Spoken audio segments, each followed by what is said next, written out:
I don't think he has ever been in front of this many people at one time, especially that loud.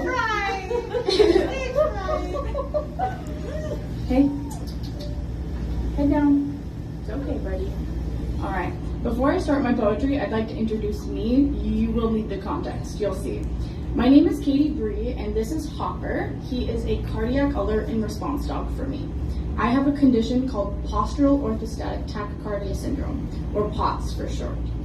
And 1 in 10 people who have ever had COVID-19 are being diagnosed with the same condition that made me meet him. So if you have any questions about POTS, service dogs, or anything like that, come talk to me. I promise I'm not as mean as I might seem after I read this poetry. Yeah, rip it to shreds. But basically what the condition is that I faint really suddenly, and so he is trained from the sweat from the back of my knee to alert me to changes in my heart rate so that I can faint safely. You see, I have fainted in some really odd places, including the middle of the street, in this public swimming pool, going up and down stairs, including escalators. So I have this guy to monitor me constantly.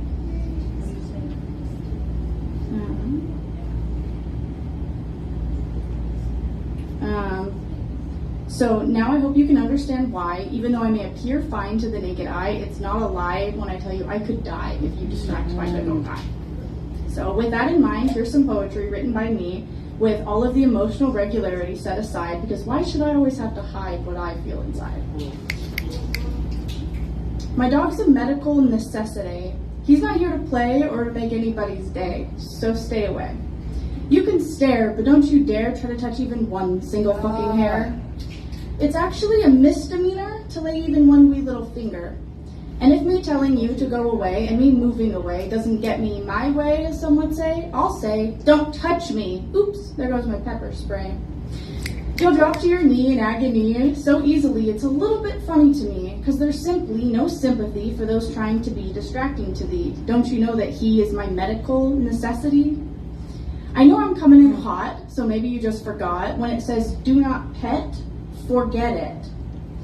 Don't bring your pet in without the proper training, because they could pee or wee all over public property, and that's just unsanitary.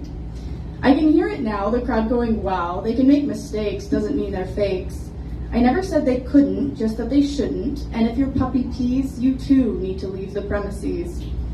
And if you make me plea for you not to let little pet Fluffy come any closer to me, because it could so easily become a deadly emergency, you will see how it's actually a felony, Class C, to let your pet pretend to be anything like my medical necessity. But then to bring them up to me just to see potentially if he would be distracted by your little lie, why? Why even try? Why is she so angry? Maybe it could be that nobody would stand up for me, because I don't look like I have a disability, even though it could be deadly for me to see little pet Fluffy out and about when I go out. So don't you pout if I come about and then suddenly you get kicked out. I'm a real activist, but I'm not much of a pacifist, because in my community it can be life or death, you see. I have to defend me. So have a little respect, respectfully, or you may have a little regretfully, when you get charged with a felony. I mean, how hard can it be to have a little respect for me and my community so that we can coexist peacefully? Because it's clear to see that Fluffy and me couldn't be of similarity. You see, these pups go through 1 to 2 years of intensity, training to face their fears, learning to behave better than their peers, so that they can appear in places like here. And for you to interfere, oh dear. Just let us be, because it's clear to see that he is actually servicing me, and he or she is just pretending to be. The difference, as you can clearly see, he pays little to no attention to anything but me. Obviously, he's been trained to be my medical necessity. He's just a little bit fluffy. Yay.